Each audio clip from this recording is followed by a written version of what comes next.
తెలంగాణ రాగానే ముఖ్యమంత్రిగా కేసీఆర్ కాకుంటే రాష్ట్రం పరిస్థితి ఈ స్థితిలో ఉండేది కాదనేది నా అభిప్రాయం. వచ్చిన ఒక సంవత్సరంలోనే కాంగ్రెస్ ప్రభుత్వం మీద విఫలం చెందిందంటున్న కేసీఆర్ గారు అన్ని రకాల వైఫల్యాలకు కారణం మీరే.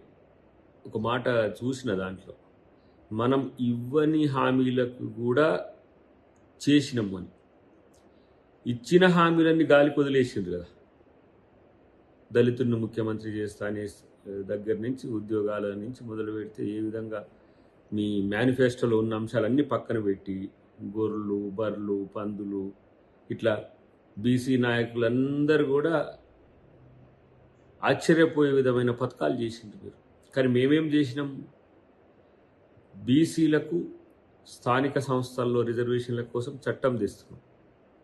10 సంవత్సరాల్లో మీకు ఆలోచన రాలే. ఎస్సీ వర్గీకరణకు సంబంధించి నాంచిండ్రు మందకృష్ణ మాదిగ గారిని జైల్లో 2 సార్లు పెట్టిన చరిత్ర మీరు. వచ్చిన ఒక సంవత్సరంలోనే మరి కాంగ్రెస్ పార్టీ చేస్తుంది. అంతేకాకుండా ఇచ్చిన 6 గ్యారంటీల్లో ఈరోజు 5 గ్యారంటీలు మ్యాక్సిమంగా ఈరోజు కంప్లీట్ అవుతున్న పరిస్థితి మీ కళ్ళకు కనబడట్లేదు.